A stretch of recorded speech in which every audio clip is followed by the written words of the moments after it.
Welcome to the Product Perspective. I'm your host, John Tobin, and today we have a fantastic episode lined up for all of you product enthusiasts out there, and it's a topic really close to my own heart.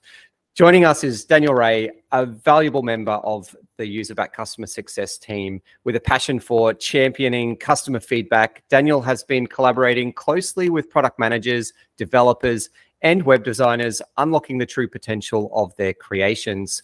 Having witnessed the transformative impact of user feedback on product development processes firsthand, Daniel has become a true advocate for effective feedback management. He understands that customer insights are the key to success, and he's here to share his wealth of knowledge on how to turn those insights into actionable improvements.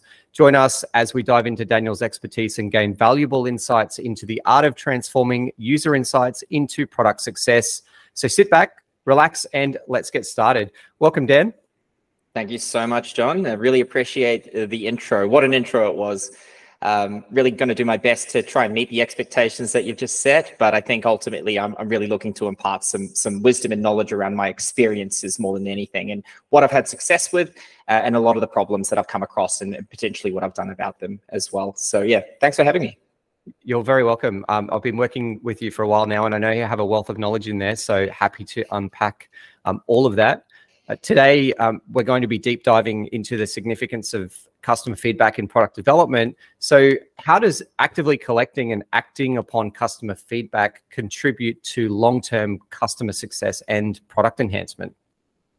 Yep, really good question, John. I think the most obvious thing that I think a lot of people in SaaS generally tend to forget is really understanding the core of what your customers actually want. I come across, even myself, a lot of really high logic around how customers should be using my platform or services that I've worked at in the past, but nothing really beats hearing from your users exactly what they're after. There's an element of, they understand best if they're working in a different industry than you and they're using a specific product, or they're using your product rather. Maybe you're not the best person to use your logic to define or decide what is best for them.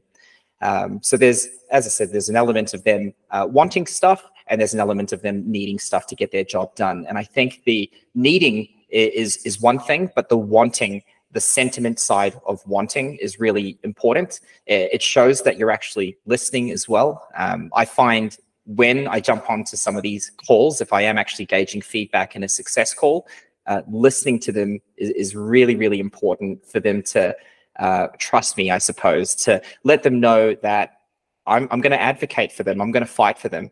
And the first step in doing that is actually listening and interpreting what they have to say. So yeah, understanding your customers' needs and wants is really crucial to building products that they actually like. Yeah, I completely agree with that. And I guess that starts at the very beginning of the handover, whether you have a handover from an account executive or the salesperson, and the user becomes a customer. You're just as much their champion as for product improvement and helping them be successful, but just as much as they are your product champion to spread your product throughout the rest of the organization. Really good point. I think I didn't even really consider the handover part that you just mentioned, but that's really integral to ensuring that if you are committing to a really positive experience with them, the first 30 days or even the sales process all the way through to the customer success manager is huge. That salesperson is likely making many promises. It's possible that they're taking feedback and ideas about what's missing in the product as well. They might be nodding their head saying, yep, that sounds fantastic. We're going to be approaching that in the next year. But I think articulating that or passing that along to the customer success manager and ensuring that CSM really, what's the word that we're looking for, reasserts what they've asked for and what their expectations are. It's one thing to build and to meet them with solutions, but I think recognizing what they're saying and understanding what they need is almost 70% of making them happy. I know others will disagree, but I think really listening to people and understanding people gets the sentiment across, and having the functionality is a whole other thing. Yeah, it's definitely from a CSM perspective, and that balancing act of keeping the customer happy and taking on board all of the feedback that they have. It's definitely a tough gig.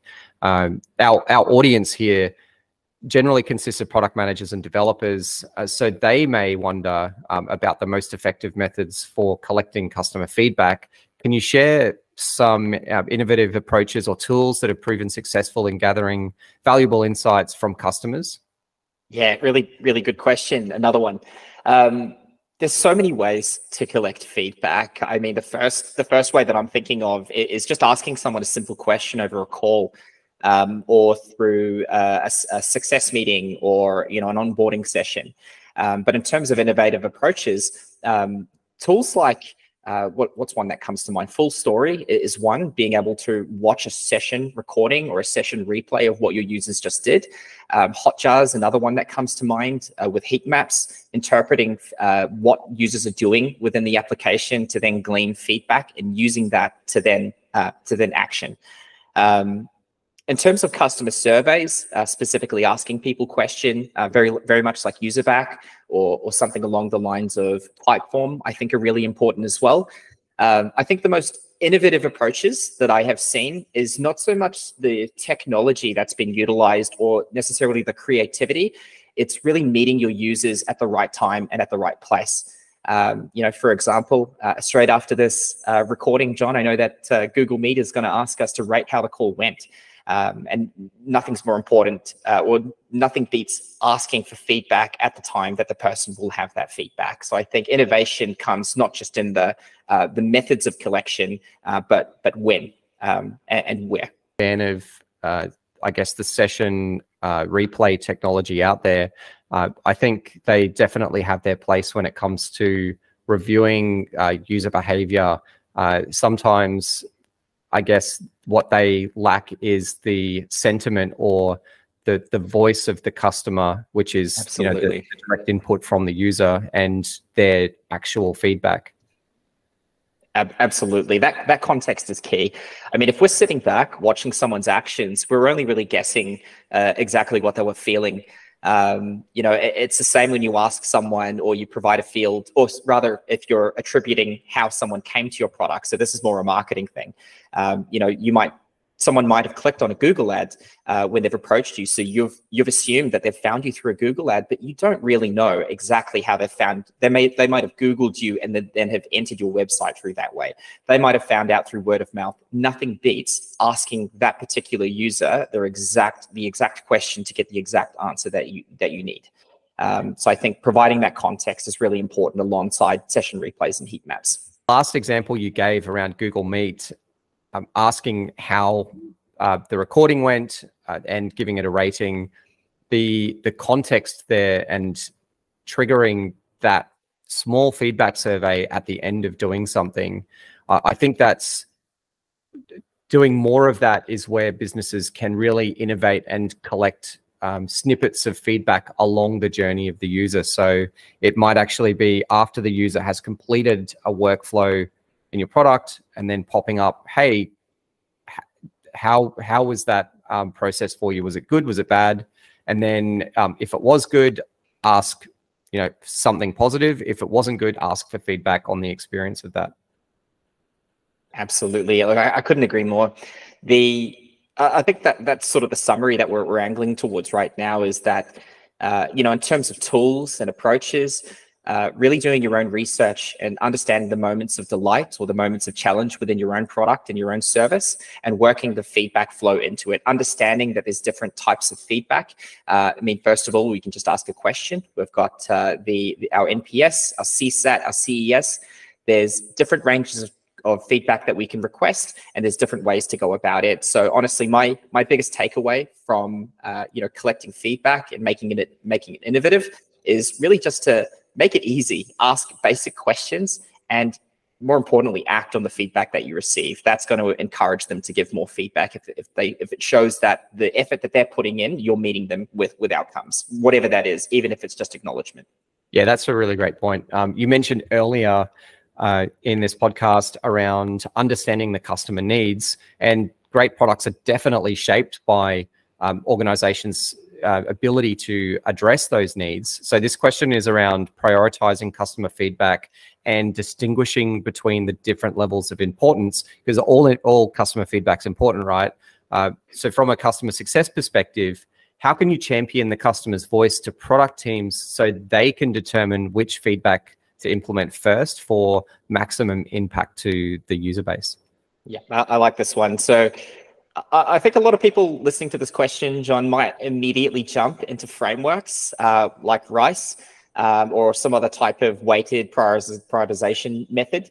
And I think, ultimately, that's for the product teams to decide on how or when things should be built. From a customer success perspective, I think, number one, talking to your product team and asking what they want and what they need. What helps drive these decisions? What's the business's objectives ultimately?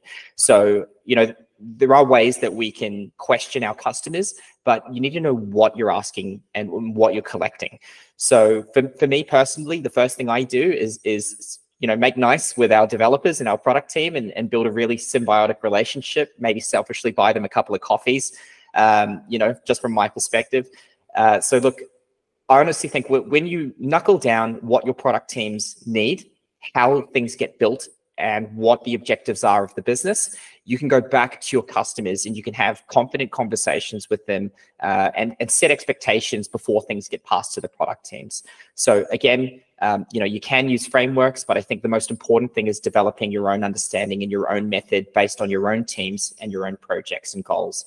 The next thing would be to develop a very basic way to actually collect this information from your customers. Consider that you might have different success meetings across the term, maybe 3 months before the renewal. You might meet up with them and ask them the experiences that they've had, and then taking the questions that you've got from your product teams and then passing that back through in the way that they need it. Build relationships with the team internally so that, when you're having those tough conversations about customer feedback, you can really, you can draw on that relationship and aligning the customer needs with the business objectives or the product strategy will certainly help tow that along. Absolutely. And look, when you have when you've got a good case and there's enough people asking for the same thing, that's when you get things done, is when you're able to easily articulate use cases, easily articulate the information that you have to enable your product teams to make data-driven decisions. And you can get that data by leveraging, as you said, those relationships that we've built. Absolutely. Assembling customer feedback is one thing, but translating those insights into actionable product improvements is another challenge. Could you provide examples or best practices on successful companies that have utilized customer feedback to drive tangible enhancements in their products or services?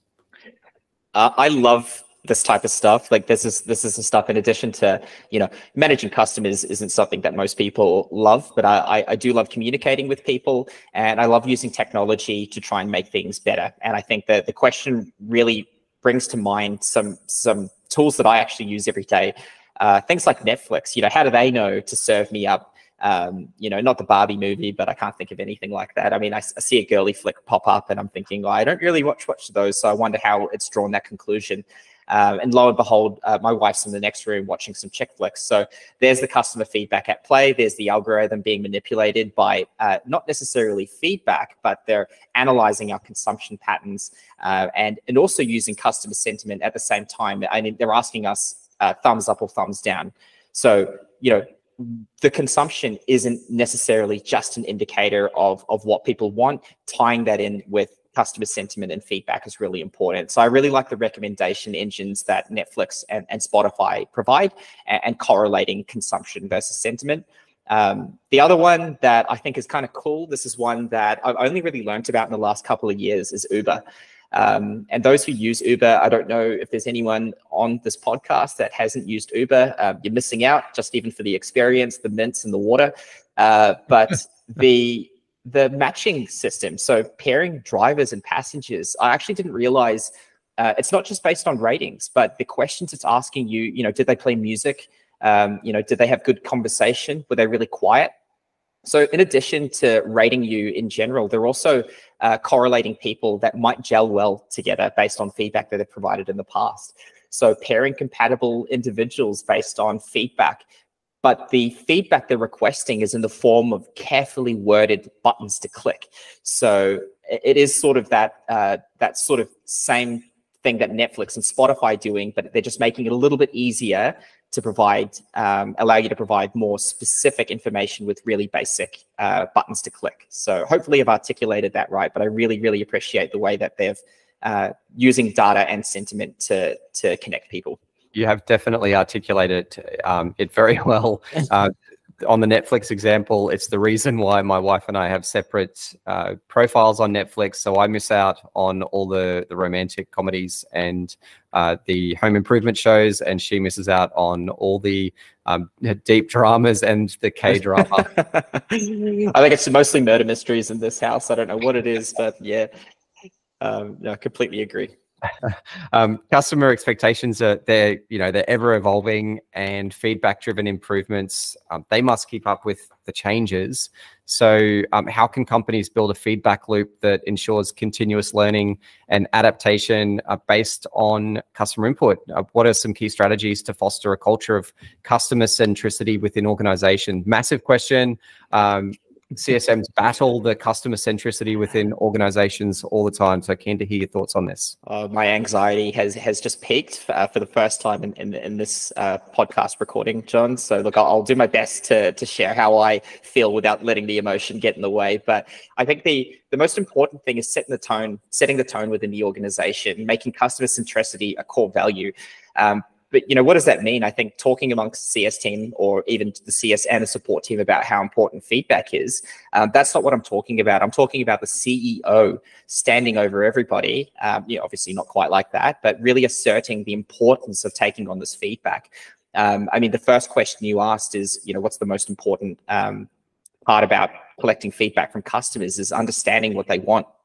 So making customer centricity a core value is going to ensure that when that feedback is collected, all the different steps within your organization, or all the different teams, are all going to leverage that feedback. Someone put in the effort to ask for it, someone put in the effort to provide it. The least you can do is consider it and potentially action it in future. So aside from making customer centricity a value within the organization, I think the just sort of a sub thing to that is training your team on that. So letting them know that it's important, but also actually setting up sessions to help explain to the team on why they're doing it. What are the outcomes that we're chasing? What's in it for them? I mean, that's the first thing I ask, what's in it for me? And, going to the customer's side in terms of the process is just making it super, super easy and making it transparent. You talk about closing the feedback loop. Let them know what's happening. So first of all, make it easy for them to provide. Don't ask them questions that you already know, like their email address and their name, and be really transparent about what's going to happen next, even if it's nothing. If it's going into the backlog, let them know. Yeah, I completely agree with that. And the leadership commitment is the most important thing there. And because if a customer success mindset has been adopted by leadership, then that flows down through to all of the other organizations within the business. I've worked in places where trying to, I guess, implement customer success from the bottom up, and that's really difficult. And sometimes the idea is within leadership, it's half baked, so they're half in, but they're half out. And you have to be fully committed. You can't just be sort of half in, half out. And it can't just be a question that's added to the, I guess, if you're working on a project, it's a new feature, it can't just be a line on the project scope with impact to customer or customer success involvement. And that's kind of where it is, and tick the box. Yep, we were customer centric with this project. It needs to be, all encompassing. I couldn't agree more, John. So I think it sounds like you've had that real life example as well. I can, again, almost hear the anxiety coming through your voice, reliving it. I don't know if it quite it falls under PTSD, but I'm sure it's close. But yeah, definitely not from the bottom up. I think that takeaway for me specifically is start at the top, have these conversations, understand what kind of organization you are and what kind of outcomes you're looking to drive, and then let that flow through. Yeah, for sure. And that, because the questions, it's around building a feedback loop that ensures continuous learning based on customer input. I guess having that customer-centric mindset throughout the whole organization, if you have that, then the entire organization understands the customer sentiment and customer feed.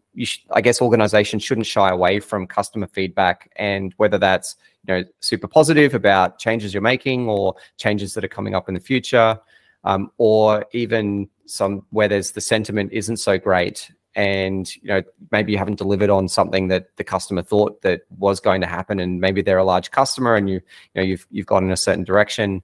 I guess if you're customer centric and you have that feedback loop and it's an open feedback loop and everyone accepts that, then you can definitely work through that and I guess be accepting of the feedback that's coming in, whether it's positive or not so positive. Well, exactly. And as a developer and a product manager as well, I think it's important to acknowledge how they're receiving the feedback. I mean, I think about it all the time with our CTO. Am I giving them the right information? How did he receive this? Should I have done this differently? Because, a lot of the feedback can be different. One could be a hero 1-year development feature for the product. The other one could be a quick win. So you might see quick responses in one way. You might not actually get a reply for one feedback. But I think making sure there's steps there for acknowledgement, especially for the dev team, ensuring that they're always coming back to you. If the process needs to be iterated, have that conversation with them. So as you say, providing feedback, is a constant learning experience. I think consider that for the process as well. It's an iteratable, ongoing process. I'm even thinking about now improvements I can make already to my escalating to my CTO and the product team. So yeah, something to always think about and iterate on. It's never finished. It's never done. Yeah, that's really great advice. That was my last question, Dan. It's been fantastic having you. Love to get you back sometime. We can talk CS all day. I know we can. So it's been great having you. Thank you so much for being part of the podcast. Thank you for having me, John. It's been an absolute pleasure. Enjoy.